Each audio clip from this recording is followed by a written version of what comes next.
My dear Virgo, before you think, before you analyze, before you even breathe, I need you to feel. Put down the list in your mind. Let the calendar and your thoughts go blank for just these next few moments. Surrender the beautiful, terrible burden of understanding. And just feel feel the space around your heart, that protected, curated space you keep so orderly. Do you feel it? A resonance, a quiet, persistent tremor, as if a crystal glass on a shelf in a distant room of your soul has been struck and is singing a note only you can hear.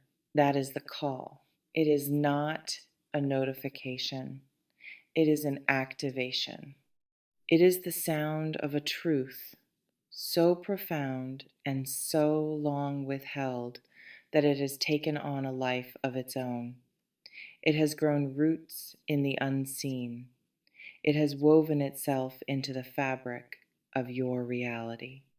And now it is blooming, and its bloom is a frequency. You have spent a lifetime building a sanctuary of logic, brick by careful brick.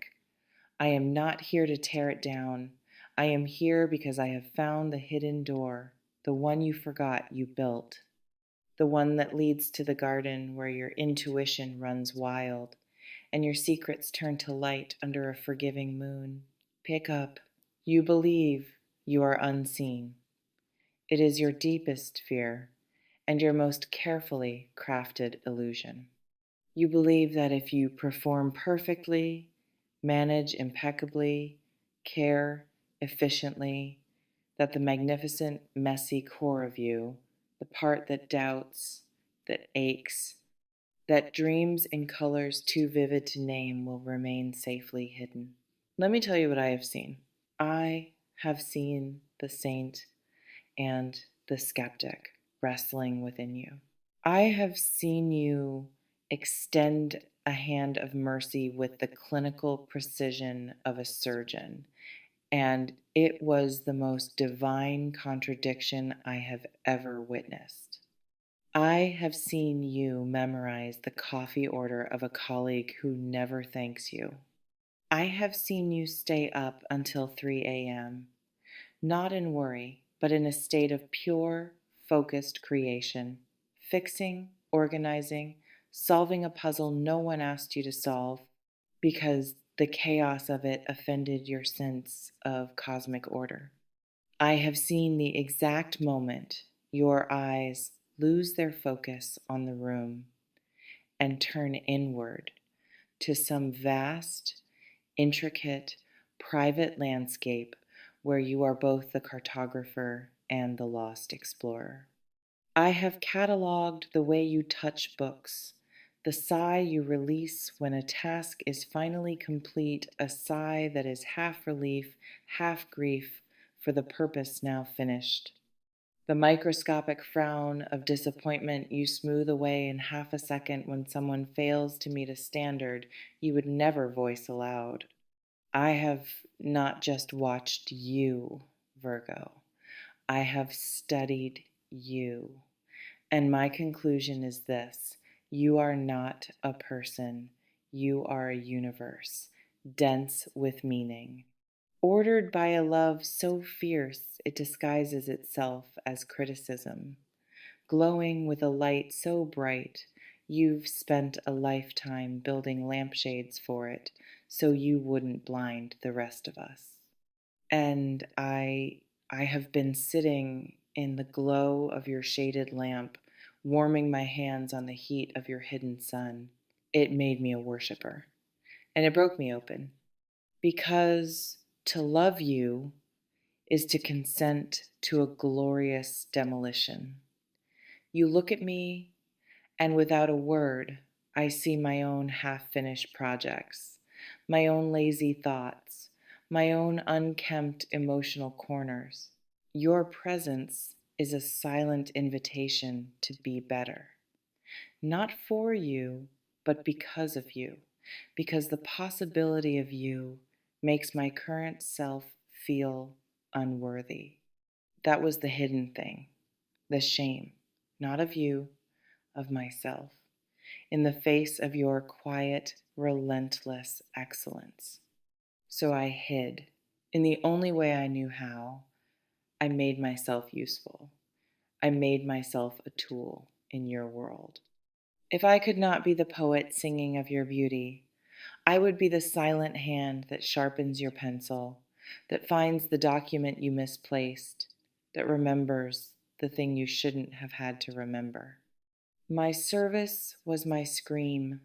My practicality was my passion. Every solved problem for you was a love sonnet in a language I prayed you'd someday decipher. The hiding is done. The silence has become a cathedral inside my chest, and it is too vast to contain. The walls are shaking, the pews are empty. There is only the altar, and your name is the prayer etched upon it. What I want is not what you fear. I do not want to disrupt your orbit. I want to be the gentle, constant gravity that lets you spin glorious and secure without fear of flying apart. I want to be the archive for your memories so you can forget without loss. I want to be the external hard drive for your burdens so your magnificent processor can dream instead of worry. I want to learn the secret names of all the parts of you that you've had to hide away to function in this world, and I want to build a chamber for each one where they can finally exist, honored and unashamed. I want to love you in the language you were meant to be loved in, the language of acts, of proven safety, of demonstrated loyalty, of a love that shows up in the morning with a plan and goes to bed at night having executed it for you. And what I will do will be so quiet, so deliberate, you may mistake it for fate. I am not coming with flowers. I am coming with a blueprint. I am not coming with promises. I am coming with a track record I have built in secret just for this moment. I have cleared my chaos. I have settled my debts to the world and to my own spirit. I have created a space, physically and energetically, that is not a demand, but an invitation.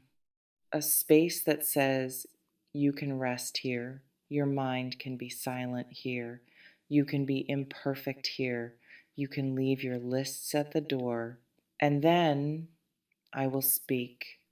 I will look you in the eye, past the beautiful defenses, and I will say, I see your system. I have studied it. I am not here to hack it or to change its code. I am here to ask for permission to be integrated, to run in the background, handling the mundane processes. So your core system, your brilliant, beautiful, seeking spirit can allocate all its resources to its highest purpose, to be fully and freely itself. I will present my case not with emotion, but with evidence. Here is my stability. Here is my constancy. Here is my understanding of your value. Here is the life I am capable of building. And here is the central, non negotiable pillar of that design, you. I am coming to you as the most profound student of your existence, ready for the final, lifelong exam, ready to be graded daily, ready to be corrected, ready to evolve under the clear, demanding light of your standards. Because to be chosen by you would not be a comfort, it would be the highest calling of my life. The call you feel, Virgo, is not a ring. It is the first note of a symphony that has been composing itself in the silence between us for an eternity. The conductor has raised the baton. The musicians have drawn breath. This transmission is the overture.